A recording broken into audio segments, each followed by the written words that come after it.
Mama, it's Alexander. Nadia and I got married last weekend. The rolling pin slipped from my fingers, thudding against the wooden counter. Flour clouded the air like a miniature snowstorm. For a moment, I couldn't breathe. You what? My voice emerged as a whisper. It was just a courthouse thing, my son continued, his tone unnaturally bright. Very small. 6 weeks of silence, then this. While I rolled pierogi dough, my only child had married without telling me. Without inviting me. Without saving me a seat in the room where he promised his life to someone else. Later that evening, I opened my recipe box and touched the envelope marked Alex's wedding in my careful handwriting. $5,000. 7 years of savings. One Social Security check at a time. The worst part? Everyone else knew. Her parents, her friends, even her cousin from Boston managed to attend. Everyone but me. Have you ever sacrificed everything for someone you love, only to discover you're an afterthought in their life? Have you smiled through the pain while wondering what you did wrong? Hi everyone, welcome back to Elandra Narratives. I've got another powerful story for you today, filled with family drama, tough choices, and a lesson you won't forget. Before we dive in, don't forget to like this video, subscribe, and hit the notification bell so you never miss a new story. Now, let's get back to the story. I never imagined at 68 I'd need to learn how to stand up for myself against my own child. But when they showed up 3 days later with cheap champagne and demands for $6,000, something inside me finally cracked open. I'd always risen before dawn. Old habits from decades of early shifts cleaning office buildings downtown. That morning was no different, the kettle whistling at 5:30, my arthritis medication with a slice of toast, then the quiet ritual of preparing dough while most of the city still slept. Chopin played softly on my old radio, Stefan's favorite. My husband had been gone 16 years now, but these small tributes kept him present. The morning light spilled through my kitchen window, catching dust motes dancing in the air as I rolled out the dough for pierogi, the way my mother taught me. I hummed along, mind wandering through memories of Alec as a child. So serious, even at 8, after his father died. The way he'd sit at this same table doing homework while I massaged my swollen feet, home from my second job. The way he never complained when dinner was sometimes just potato soup for the third night running.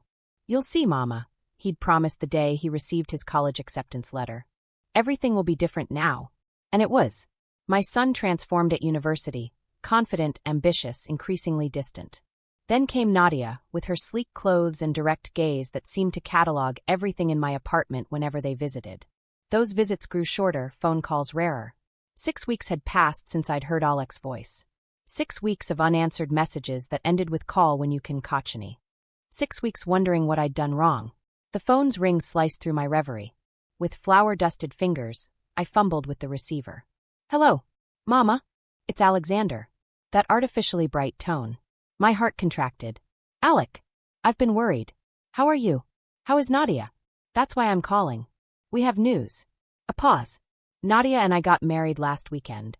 The rolling pin slipped from my grasp, thudding against the wooden countertop. My kitchen suddenly felt airless. You what? It was very small. Just a courthouse thing. His voice dropped slightly. With everything going on, we thought simple was better.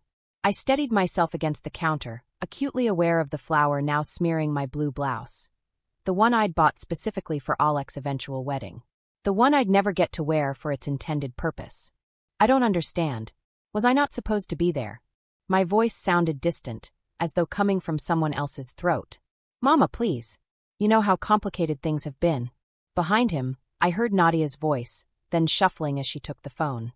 Sophia, she said, never mother, or even the more formal Mrs. Petrov. We thought it would be easier this way. No fuss, no arguments about traditions or guest lists. Just us starting our life together. My fingers tightened around the receiver. I see. We're having dinner at your place Sunday, Nadia continued. We can celebrate then, just the three of us. After they hung up, I stared at the half-formed pierogi, suddenly resembling little crescent moons of betrayal. The wedding I'd imagined for my only child, the one I'd set aside money for, planned toasts for, dreamed about during lonely nights, had vanished like morning mist. I moved to my bedroom on unsteady legs, opened the closet, and touched the navy dress I'd purchased 2 years ago. Tags still attached. For Alex's wedding, the saleswoman had written on the receipt when I explained why a woman of my age needed something so fine. My fingers traced the beadwork at the collar. I'd imagined wearing this while watching my son speak his vows. Perhaps giving a small speech at the reception about how proud his father would have been. Dancing one awkward dance with my boy before sending him off to his new life. Instead, I learned about his wedding after it happened, in the middle of making pierogi on a Tuesday morning. I opened my recipe box and pulled out the envelope where I'd stored $5,000 in cash, labeled Alex's wedding, in my careful handwriting. $5,000 saved over 7 years, one Social Security check at a time. Money I'd denied myself new winter coats and dental work to accumulate. Just us starting our life together, Nadia had said, as if I were some peripheral character rather than the woman who had raised Alec alone after his father died. The woman who had worked 2 jobs cleaning office buildings so he could attend college without debt. I sat at my kitchen table until darkness fell, the half-prepared meal forgotten. The clock ticked toward midnight as I thumbed through a photo album, Alex's childhood captured in fading Polaroids. His first day of school. The science fair where his project on electromagnets won first prize. His high school graduation, where he'd embraced me so tightly I could barely breathe. When had the distance between us grown so vast? When had I become someone to notify rather than include? Sleep evaded me that night. I imagined Nadia's friends at the ceremony, taking photos, drinking champagne afterward. Her parents knowing in advance, perhaps helping with arrangements. Her cousin traveling from Boston to witness what I'd been denied. By morning, grief had hardened into something more complicated. A mixture of hurt and indignation that settled deep in my chest. I dressed carefully for work, applied lipstick with precision, and stepped outside with my back straighter than usual. Mrs. Kovalchuk from 3B nodded good morning from her doorway.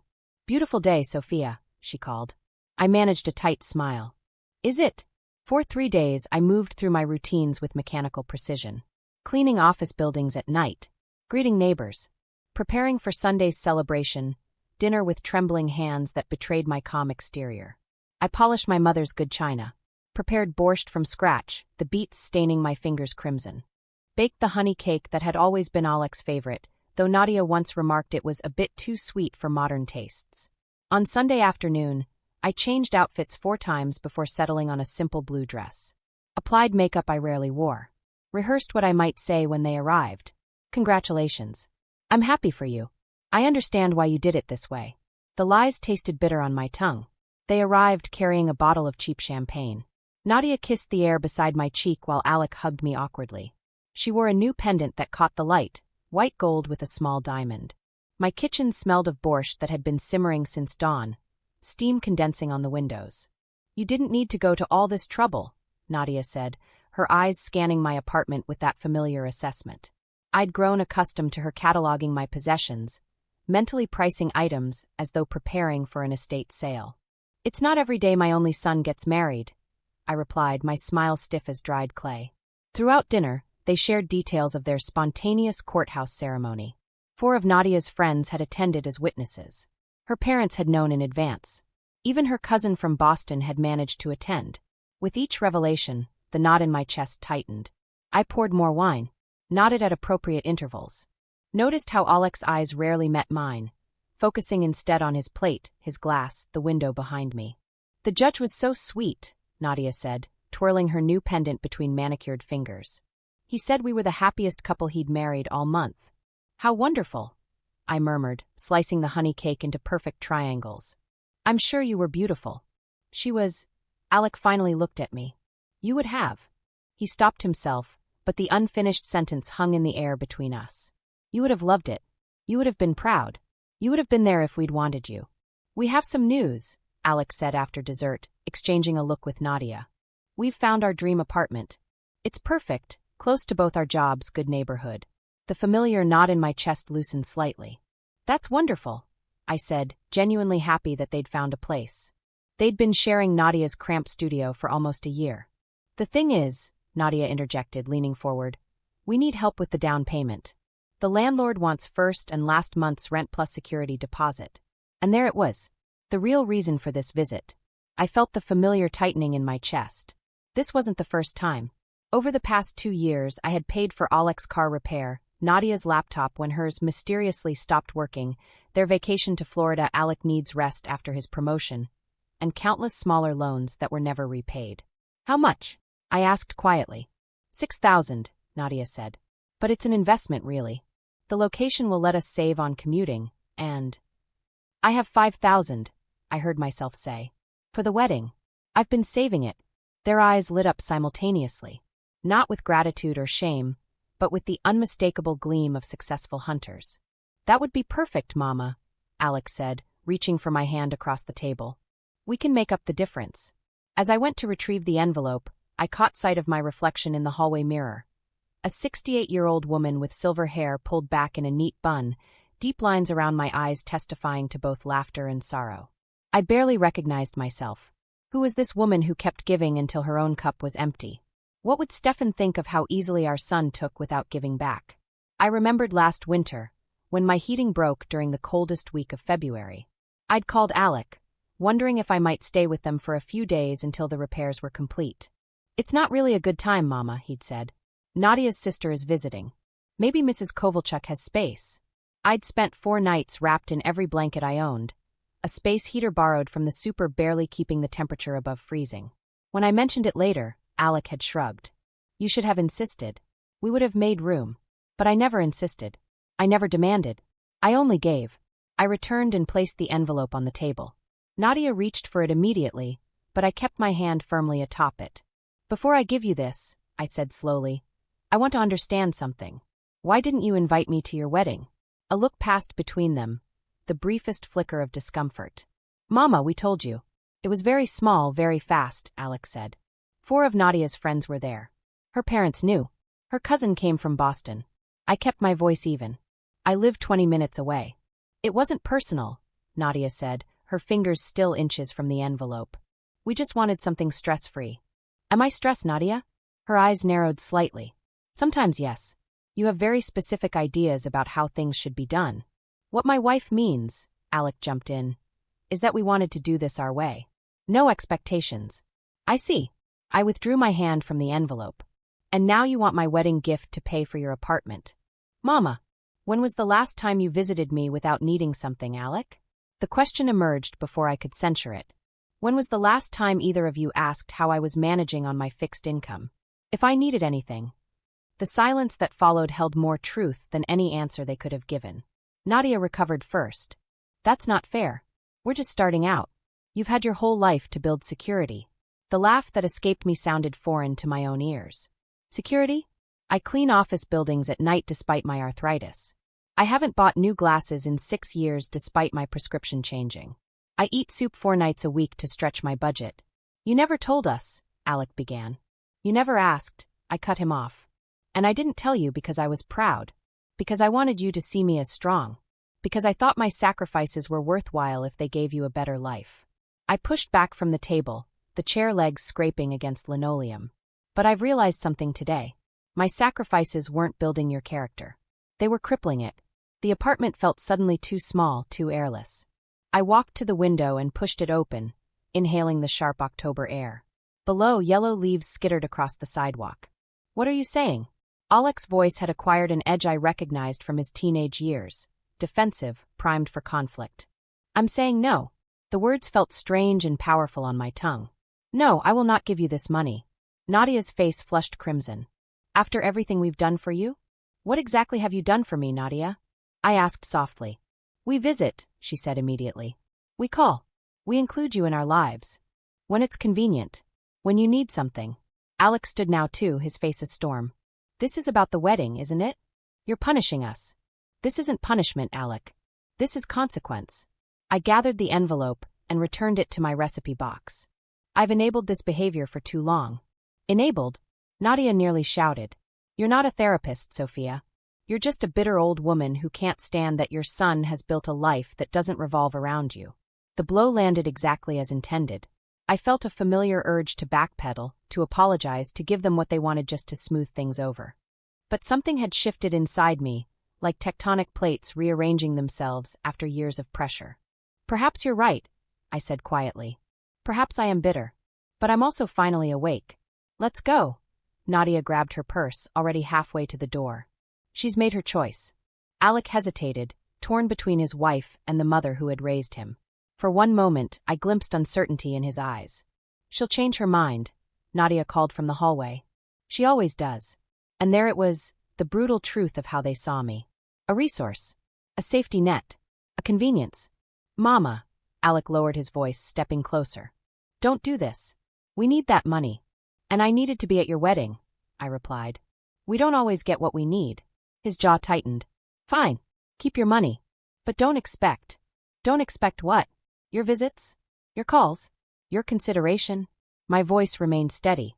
I've managed without those for some time already. He left in a flurry of slammed doors and threats. Nadia's parting words, "You'll regret this when you're alone and need us," hung in the air like cigarette smoke. The moment they were gone, my hands began to tremble. I sank onto my sofa, suddenly exhausted. The half-eaten honey cake, the dirty dishes, the champagne bottle with its gaudy gold label. All evidence of the celebration that had transformed into confrontation. That night, I couldn't sleep. I made tea with trembling hands and sat at my kitchen table until dawn, wrestling with doubt. Had I overreacted? Was I throwing away my relationship with my only child over money? But it wasn't about money. It was about respect. About being seen as a person with value beyond what I could provide. I remembered Stefan's voice from years ago, when Alec was throwing a tantrum over a toy we couldn't afford. The hardest part of loving your child is knowing when to say no. 3 days later, as I swept the office building lobby where I'd worked for 11 years, my phone buzzed. A text from Nadia. We got the apartment anyway. Don't worry about helping us anymore. We'll manage without you. The intended sting didn't come. Instead, I felt an unexpected lightness. They would manage. They were young, educated, employed. Their lives wouldn't collapse without my financial support. And perhaps, just perhaps, they might learn something in the process. That evening, I did something I'd never done. I called my supervisor and requested the weekend off. Then I counted out $300 from my wedding savings and scheduled an appointment at the optometrist. It was time for new glasses. As I hung up the phone, someone knocked on my door. It was Mrs. Kovalchuk from 3B, carrying a ceramic bowl covered with a cloth. I made too much babka, she said, though we both knew this was a kindness rather than an accident. Also, there is a community meeting tonight in the building lobby. About the rent increases. I thought perhaps you would come. I hesitated. I hadn't attended a tenant meeting in years, always too exhausted from work or saving my energy for Alec's sporadic visits. Yes, I heard myself say. I think I will. The community meeting surprised me. 20 neighbors crowded into our building's shabby lobby, discussing rent increases with passion I hadn't expected. Mrs. Kovalchuk introduced me to faces I'd passed for years, but never truly seen. Mr. Abramovich from 5A, who played chess in the park every Sunday. The young couple from 2C expecting their first child. Ms. Rodriguez from 4D, who worked nights as a nurse. Sophia has lived here 15 years, Mrs. Kovalchuk announced. She might remember when they tried this back in 2013. Suddenly, all eyes turned to me. I cleared my throat, uncomfortable with the attention. Yes, they attempted a 20% increase. We organized and negotiated it down to 5% over 3 years, I said, memories surfacing. Stefan, my husband, he helped draft the letter to management. Would you help us draft something similar? Asked Mr. Abramovich. I suppose I could. Afterward, a man I hadn't met approached. Tall, with silver hair and kind eyes behind wire-rimmed glasses. Victor Levine, 5D, he extended his hand. I don't believe we've met formally, though I've seen you coming home late for years. Night shift. Cleaning offices downtown, I confirmed. I admired your input tonight. Clear and practical. He smiled. I retired from teaching English last year. Perhaps we could collaborate on the letter. For the first time in weeks, I felt a flutter of something other than sorrow. I'd like that. 2 weeks passed without word from Alec. The silence ached like an old wound, but I found myself busier than I'd been in years. Victor and I met 3 times to draft the tenant letter. Mrs. Kovalchuk invited me for coffee. I wore my new glasses and marveled at how sharply the world came into focus. Street signs, book pages, the subtle expressions on people's faces. Have you always lived alone? Victor asked as we finished the letter in the building's small garden area. Since Alec left for university. 12 years now. I hesitated. And you? My wife died 7 years ago. Cancer. He adjusted his glasses. Our daughters live in Chicago and Seattle. I'm sorry. He nodded. There's a seniors painting class at the community center on Thursdays. Nothing fancy, just watercolors and conversation. I started last year. You might enjoy it. I almost declined automatically. Thursdays I usually cleaned the Westbrook offices, then did laundry. But instead I heard myself say, perhaps I would. That first Thursday, I sat awkwardly before an easel, surrounded by strangers. The instructor, Marianne, a woman about my age with wild gray curls, placed blank paper before us. Today, paint something that matters to you, she said simply. I stared at the white expanse, paralyzed. What mattered to me? Alec had been my entire focus for so long. Without him, what remained? Hesitantly, I dipped my brush in blue watercolor. Then green. My hand moved almost independently of thought. By class end, I'd created a crude but recognizable image of the view from my apartment window. The maple tree, the corner of the bakery across the street, a sliver of sky. You have a good eye for perspective, Marian commented. Will we see you next week? I nodded, surprising myself. At home that evening, I found myself reorganizing my apartment. I moved the sofa away from the wall where it had sat for 15 years. Placed my favorite reading chair near the window. Hung a small mirror where it would catch the morning light. Small changes. My changes. That night, I wrote in a journal for the first time since Stefan died. Today I painted a picture. It wasn't very good, but it was mine. Weeks slipped by. I reduced my cleaning shifts to 4 nights weekly, then 3. The extra time allowed me to attend painting classes, join Mrs. Kovalchuk for her weekly walk in the botanical gardens, and occasionally share coffee with Victor in the building's courtyard. You're different, Mrs. Kovalchuk observed one afternoon. More present. Am I? You used to rush through conversations, checking your watch. Always hurrying somewhere else. She patted my hand. Now you listen. You see things. I considered this. I think I was always waiting for my real life to begin. After Alec grew up. After he married. After grandchildren. I smiled ruefully. But this is my real life, isn't it? Right now. November turned to December. Still no word from Alec, though I'd left 2 voicemails, brief, without apology, simply letting him know I was thinking of him. The holidays loomed, threatening loneliness. In previous years, I'd built December around Alec's schedule, waiting for his brief Christmas visit like a child anticipating Santa Claus. This year, I decided would be different. I invited Mrs. Kovalchuk and Mr. Abramovich for a small Hanukkah dinner.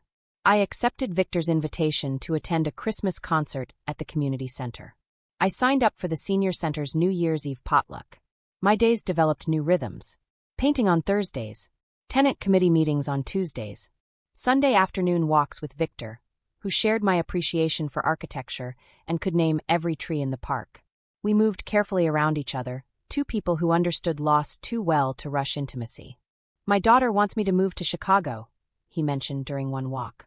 She worries about me being alone. Will you go? I asked, surprised by how much I cared about his answer. No, he smiled. I've discovered I like building my own life. Making my own choices. I understood completely. In January, Marianne suggested I display artwork in the community center's winter exhibition. Me? I laughed. I've been painting for 2 months. And you have something to say, she insisted. That piece you did of your building at dawn, it has feeling. Depth. I hesitated. I'll think about it. That evening I sorted through my paintings, awkward landscapes, still lives of objects around my apartment, abstract color studies. Mediocre, certainly, but honest. One caught my eye, my kitchen window view at dawn, steam rising from my teacup in the foreground, the city awakening beyond the glass. I realized I'd painted the moment my life changed. That morning Alec called about his wedding. But instead of focusing on betrayal, I'd captured something else, stillness. Possibility. The pause before a new beginning. The next morning my phone rang. Unknown number. I answered cautiously. Mama. Alec's voice sounded smaller somehow. Can we talk? My heart stuttered. Yes. Not over the phone. Could we meet somewhere? Tomorrow maybe. Café Novo at noon, I suggested, naming a place halfway between our homes. Thank you, he said softly. Then, I've missed you. I didn't respond immediately. The old me would have rushed to reassure him, to make things easier. Instead, I simply said, I'll see you tomorrow, Alec. After hanging up, I stood motionless in my kitchen. 3 months of silence now broken. 3 months during which I'd built a different life, smaller in some ways but richer in others. I texted Victor. My son wants to meet tomorrow. After 3 months. His reply came quickly. Remember, you're not the same woman he left behind. Whatever happens, you'll be okay. I taped the message to my bathroom mirror and read it again before bed. You're not the same woman. In the morning, I dressed with care. Not to impress Alec, but to remind myself of who I'd become. The blue sweater Victor said brought out my eyes. My new glasses. A scarf Marianne had complimented. I arrived early to the cafe, selecting a table near the window where January sunlight created pools of gold on the wooden tabletop. I ordered tea and waited, watching people hurry past outside, each carrying their own invisible stories. When Alec entered, I almost didn't recognize him. He looked thinner, his face shadowed with stubble, his usual confidence diminished. He scanned the cafe, and when our eyes met, something crossed his face, relief perhaps or surprise. As if he'd half expected me not to come. "Mama," he said, sliding into the seat across from me. "You look different." I smiled slightly. "I am different." After hanging up, I stood motionless in my kitchen. 3 months of silence now broken. 3 months during which I'd built a different life, smaller in some ways but richer in others. I texted Victor. "My son wants to meet tomorrow." After 3 months. His reply came quickly. "Remember, you're not the same woman he left behind. Whatever happens, you'll be okay."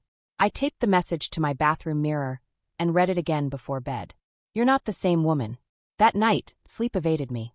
I pulled out my newest painting, still damp in places, and studied it under the soft lamp light.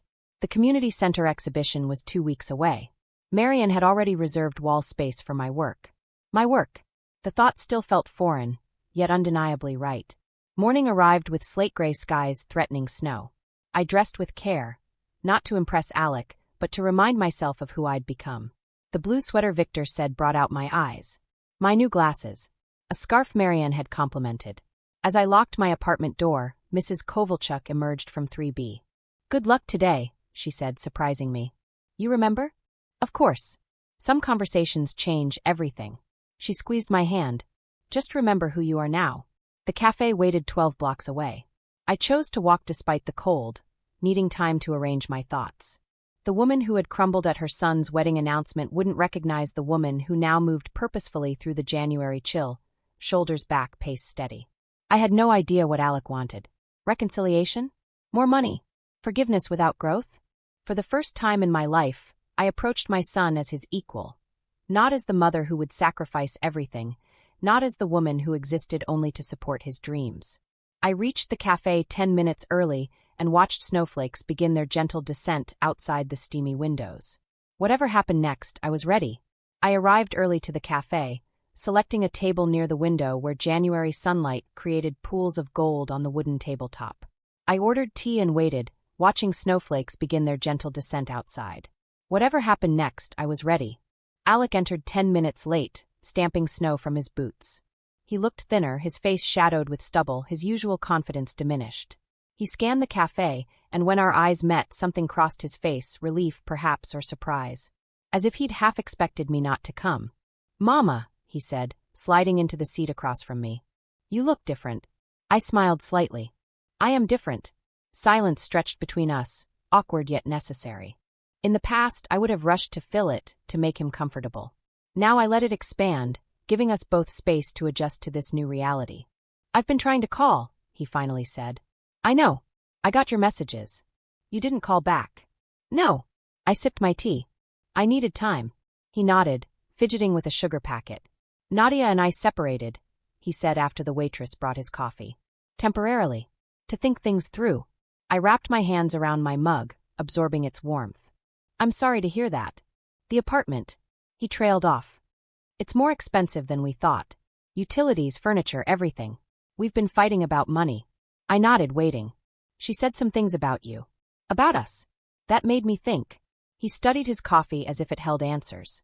"She said I was like a child who never grew up because you always rescued me." The irony might have made me laugh if it weren't so painful. "And what do you think?" "I think." He hesitated. "I think she's not entirely wrong. And I'm sorry." His apology hung between us, incomplete but genuine. Not enough to heal everything, but perhaps enough to start. "I've been painting," I said after a moment. "Watercolors." His eyebrows rose in surprise. "You never mentioned wanting to paint. You never asked what I wanted." The words held no accusation now, just simple truth. He winced slightly. "What else don't I know about you?" For the next hour, we talked, really talked, perhaps for the first time since he was a teenager. I told him about my arthritis, about my new glasses, about Mrs. Kovalchuk's babka and Victor's kindness, about reducing my night shifts and joining the tenant committee. He told me about the pressure he felt to maintain the lifestyle Nadia wanted, about his doubts regarding their hasty marriage. She wanted the wedding to be just about her, he admitted. No complications. No competing perspectives. And you agreed to exclude me. Not a question. He stared into his empty cup. I knew it would hurt you. I justified it by telling myself we'd have a bigger ceremony later, that it was just paperwork.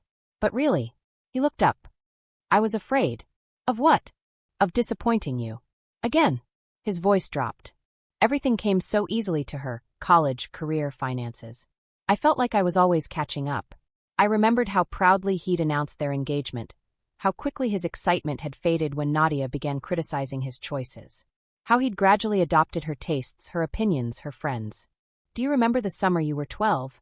I asked. When you built that treehouse in the Kowalski's yard? He looked confused by the change in topic. Vaguely.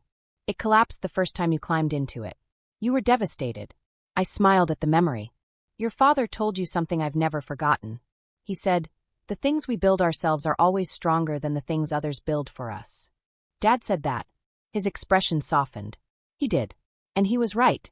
I reached across the table, not quite touching his hand. I can't build your life for you, Alec. Neither can Nadia. Only you can do that. His eyes glistened. I've made a mess of things. You're 30, not 90, I said gently. There's time to rebuild. When we parted, he hugged me. A real embrace, not the perfunctory gesture I'd grown accustomed to. Can I see them sometime? He asked. Your paintings? I'd like that, I replied.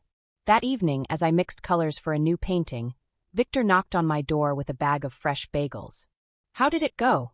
He asked, helping himself to my teapot with the comfortable familiarity we'd developed. Better than expected. I dipped my brush in water. Harder, too. Reconciliation usually is. I nodded, adding a stroke of cobalt blue to my canvas. He's separated from Nadia. Questioning everything. And you? Questioning some things. Certain about others. I rinsed my brush. Thank you, by the way. For what? For seeing me when I was invisible. Even to myself. His hand briefly touched my shoulder. A gesture of understanding rather than romance, though perhaps the seeds of something deeper were there. What are you painting? He asked, changing the subject. The future, I answered, surprising myself. Or at least possibilities. January dissolved into February.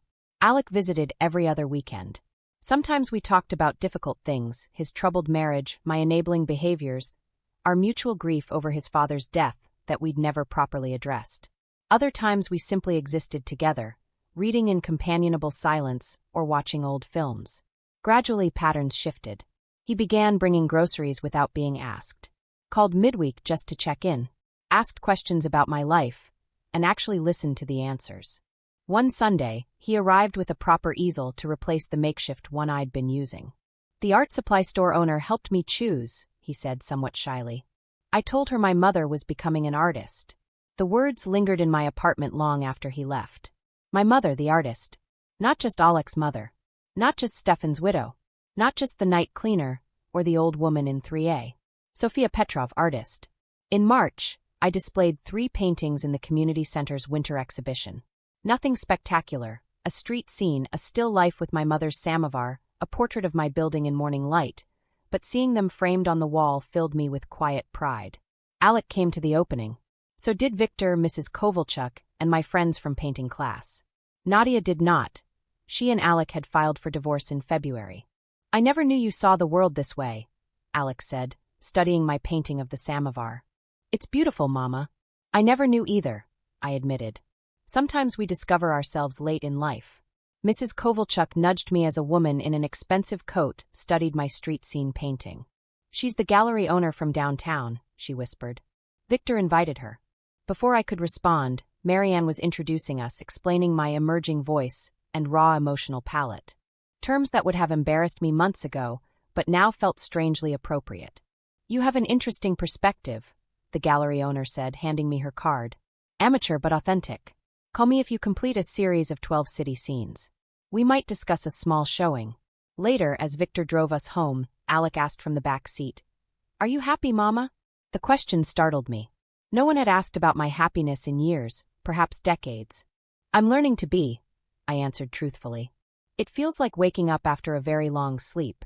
That night, I added the gallery owner's card to my painting box, not with urgent expectation, but with quiet possibility.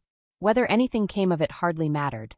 What mattered was that at 68, I had discovered the joy of creation, of seeing the world through new eyes. I placed a blank canvas on my easel and stepped back, surveying my apartment.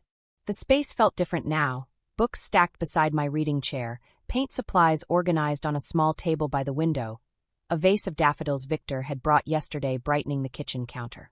Not the apartment of a woman waiting for life to begin, but of one who had finally stepped into the fullness of her own story. 6 months after Alec and Nadia's courthouse wedding, spring arrived with unexpected warmth. Cherry blossoms dotted the park where Victor and I took our Sunday walks. My kitchen window stood open to April breezes, carrying the scent of fresh earth and possibility.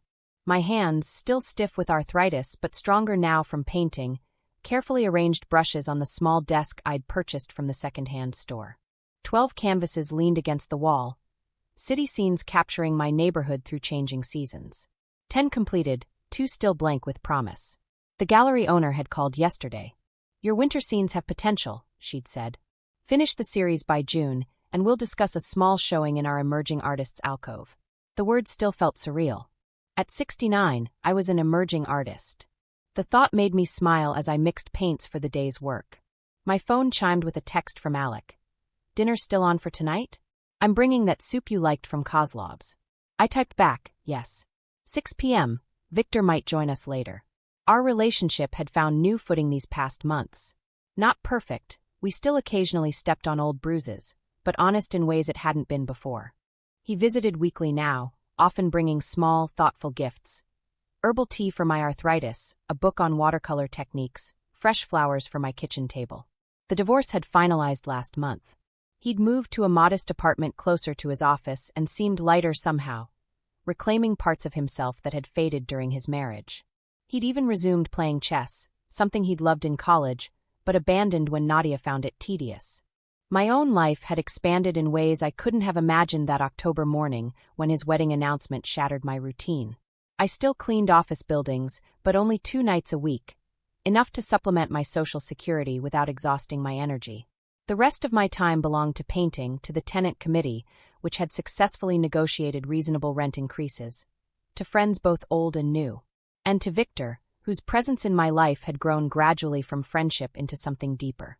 Nothing like the passionate romance of youth, but a tender companionship built on mutual respect and genuine interest in each other's thoughts. We still maintained separate apartments, but shared meals several times weekly, attended concerts together, and sometimes simply sat reading in comfortable silence.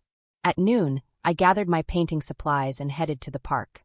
Spring light filtered through fresh leaves, creating the interplay of shadow and brightness I wanted to capture for my 11th canvas. As I set up my portable easel, a young mother stopped to watch, her toddler clutching her hand. "That's so beautiful," she said, gesturing toward my half-finished painting. "You must have been doing this forever." I smiled. 6 months, actually. Her eyebrows rose in surprise. "Really? But you're so good." "I had a lifetime of looking before I started seeing," I replied. "Sometimes the best things come to us when we least expect them." She nodded thoughtfully before continuing their walk, her child's laughter trailing behind them. I worked until the afternoon light shifted, then packed my supplies and headed home to prepare for Alec's visit. As I chopped vegetables for a salad, I noticed my reflection in the kitchen window. Silver hair now cut in a stylish bob, Mrs. Kovalchuk's daughter was a hairdresser. Shoulders straight, eyes clear behind my glasses. The woman who had once felt invisible now recognized herself. Alec arrived precisely at 6, balancing containers of soup and a small potted herb garden. "For your windowsill," he said, placing it carefully beside the sink. "Basil, thyme, and mint. The guy at the nursery said they're practically indestructible." A vote of confidence in my gardening abilities, I laughed. As we ate, he shared news of a promotion at work, his plans to take a photography class, his tentative steps into dating again. I told him about the gallery owner's call, about the community garden plot Victor and I had reserved, about Mrs. Kovalchuk's grandson who was teaching me to use a tablet computer. "You seem happy," he observed, helping himself to more salad.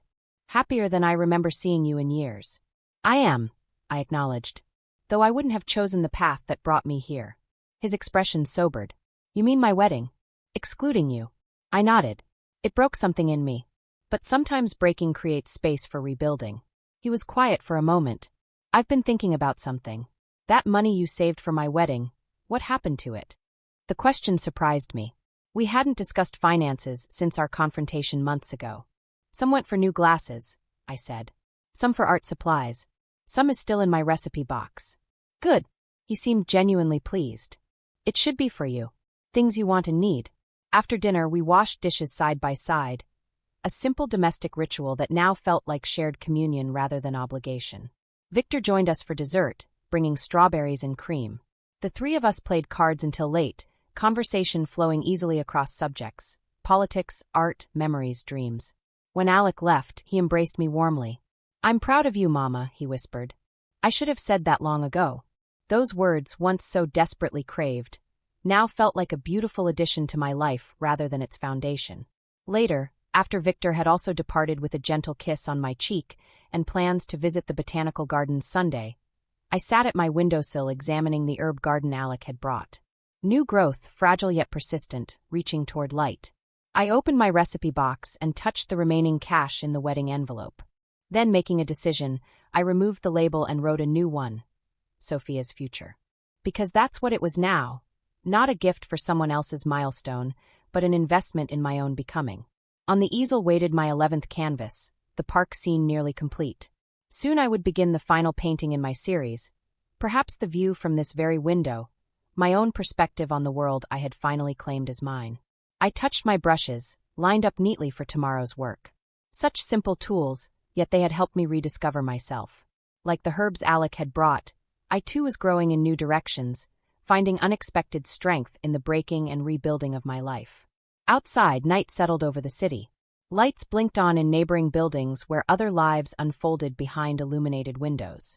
Once I had felt separated from that tapestry of humanity, watching from the sidelines as others lived their real lives. Now I recognized the truth. There was no waiting room for life, no rehearsal before the actual performance. This moment, standing in my kitchen, planning tomorrow's painting, remembering today's conversations, this was life itself, unfolding in all its complex beauty. I touched the small frame on my counter that held a photograph from the community center exhibition. Alec and Victor standing beside me, Mrs. Kovalchuk and Marian laughing in the background. Not the family I had imagined, but the one I had found.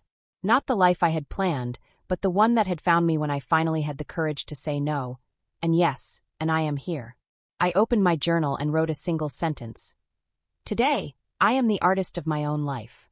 Then I closed the curtains against the night and prepared for sleep, knowing that tomorrow would bring its own blank canvas, waiting for the colors only I could see.